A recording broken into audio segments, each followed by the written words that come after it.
Hi, I'm Lisa Leiter. In Chicago Business Today, Magnetar. It's the city's second biggest hedge fund behind Citadel, with $7 billion in assets under management. Most people have never heard of Magnetar, created 5 years ago by a former Citadel executive. But lately, the hedge fund has been grabbing some national headlines for the role it may have played in the mortgage crisis.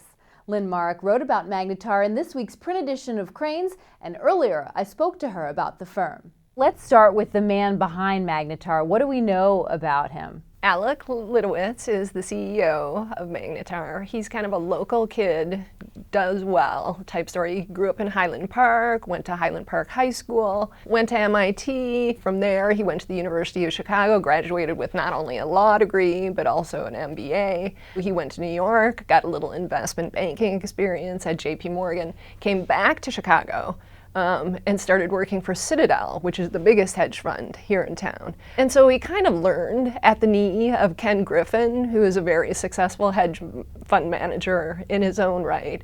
By 2003, he was ready to kind of set off on his own and start his own firm, Magnetar. So he pulled a few people from Citadel, he pulled a few people from other parts of the city, and founded this new firm.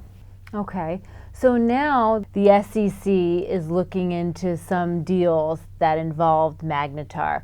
What's going on with that, and what is Magnetar saying about this probe? The important thing to remember right from the start is there were literally hundreds of these transactions because as the U.S. housing market was booming, there were a ton of hedge funds getting into this and investment banks. So the SEC is looking at a wide range of transactions, reportedly including some of the transactions that Magnetar was involved in. The Wall Street Journal has reported that they were involved in $30 billion worth of these types of transactions. But it's hard to say at this point where the focus is falling, other than we know Goldman has been charged in terms of one of these transactions. But in the Goldman transactions, the hedge fund manager that was involved in that transaction wasn't charged. That was Paulson. And so that's the type of role that Magnetar played in its transactions. All of them were structured slightly differently, so it's going to be difficult to say in advance who the government is really going to try to snag. And what is Magnetar saying? Magnetar is saying it's done nothing wrong.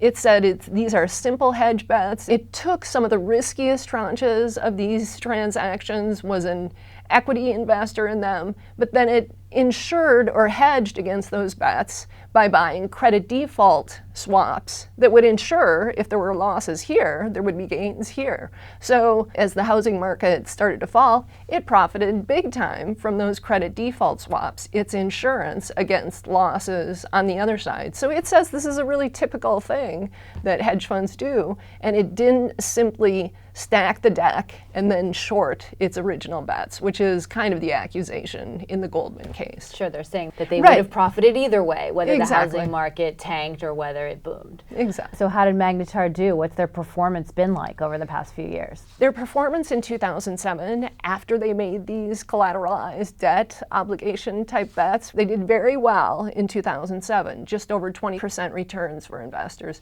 2008 hurt them like it did many hedge funds. Most hedge funds suffered, so they were down probably about 30%. Last year, they recouped some of those losses with 20% and low 20% returns. All in all, not a bad track record, you know. No, not at all. I'm sure a lot of investors would like to see that return in the market these days, that's for sure. All right, Lynne, well, really interesting story this week. Thanks for joining us.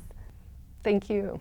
And that's this edition of Chicago Business Today. For more on this story, be sure to check out this week's print edition of Crain's or chicagobusiness.com. Thanks for watching. We'll see you tomorrow.